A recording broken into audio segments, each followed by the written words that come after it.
My name is Stephen Koza from South African Community Government Union, to which I'm the Master of South African Community Government Union, the State Union of the Republic of South Africa. We have uncovered massive corruption and fraud within the housing sector. This corruption involves the banks, the South African Police Services, the High Court of South Africa involving the judges, and the Magistrates Courts including their magistrates. What happens in this corruption and fraud done by the banks, whereby it involves the organized judicial crime corruption syndicate? It involves whereby people are buying houses, which those houses are actually bonded with the banks. So now each and every bond has got insurance attached to the bond of that house, which the security reserve of it, according to the Long-Term Insurance Act 1998, is actually 1.5 million. That money is so that if somebody will pass away or lose his job or her job, then it will be no longer to pay the bond. Then they will take the insurance, cover the payment of the bond to pay it off and finish, and then they don't have to actually make the owner of the house to lose her house or his house.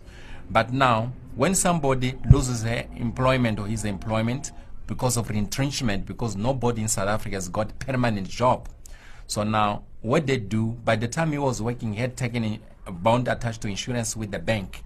So now if he reports that to the bank, I'm no longer working, I lost my job, then the bank say to him, make an affidavit to that effect.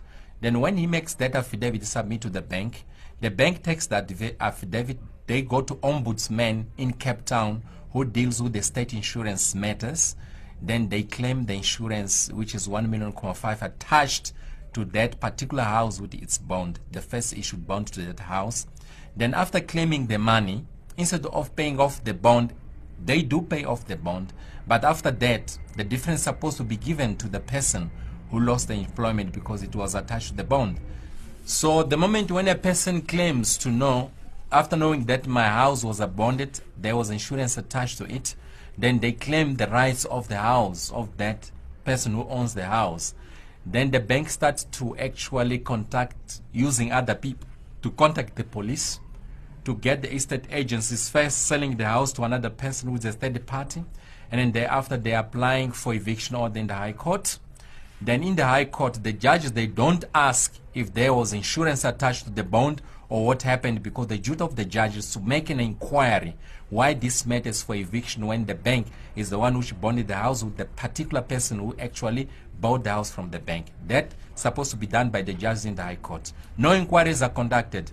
The orders are granted for eviction at the back of the person who is at the owner of the house without his or her knowledge.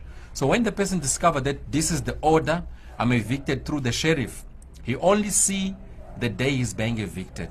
Now after the sheriff are gone, because she knows that the house belongs to me, she take the furniture and everything, take it back to the house. Then the next step which happens, the bank instruct the estate agencies to say, go and open the trespassing case, instructing the person who bought the house from the estate agencies, which the house is sold by the bank. So now, when that person opens a trespassing case, then the police come up and pick up that person. Then they send him to prison, pending to appear before court. So now in the court, when the person defends that, no, my house is paid off because the insurance was attached to the bond, the magistrate doesn't want to hear that. They say, no, we don't agree of any evidence you should going to present. We are sentencing you. You must hand over the keys to the bank or to the person who was sold the house by the bank, failing which you are going to prison. So what is happening if the house is repossessed when it has been paid off by the insurance from the first owner of the house?